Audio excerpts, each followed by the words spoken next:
जय जगन्नाथ। मु आपण मानक पई एक आउ गोटे नुआ वीडियो नहीं कि आछि। वर्तमान एटा जनवरी 2026 नुआ वर्षर राशिफल अनुसार मु आपण को कहबी जो मैरेज को राशि को मैरेज करिले आपण मानक भल शुभ हब हाउ भल कामरे लागियो आउ कले झगड़ा घर अशांति केबे रहिबनी। आपण मानक एमिति गोटे वीडियो नहीं कि आछि।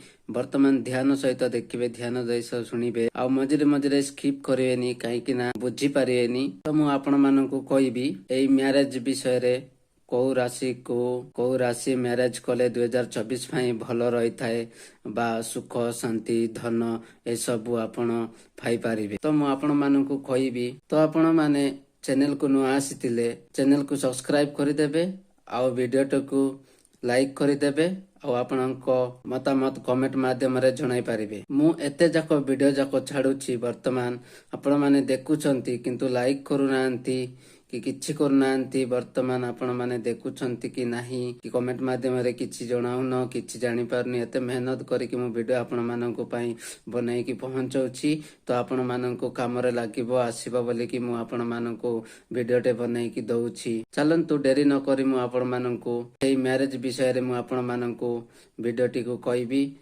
वर्तमान ध्यान सहित शुणंतु आउ आम देखंतु जो विवाह जोड़ी जो सुख धन हस खुशी ए सब जदि आपण चाहुछन परिवार भितरे बा घर भितरे तो आपण माने एई अक्षर नाम को एई अक्षर माने जदि आपण माननको मिली जिवे ताहेले आपण माने धनवान हेकी रहिबे सब दिन पई।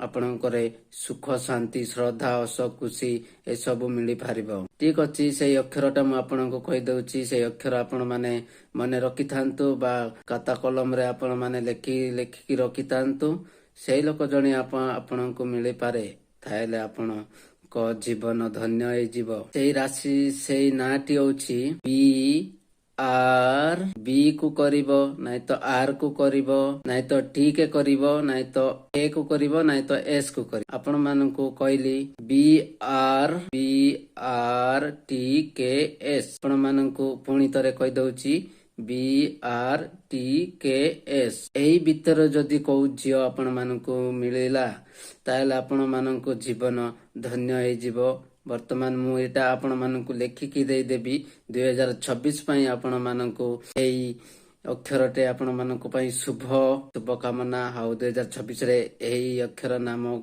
झ माननको भाग्य बदलिबा को जाउची। वर्तमान आपण माने एई जेतिकी कहली सेतिकी रे आपण माने करि पारिबे।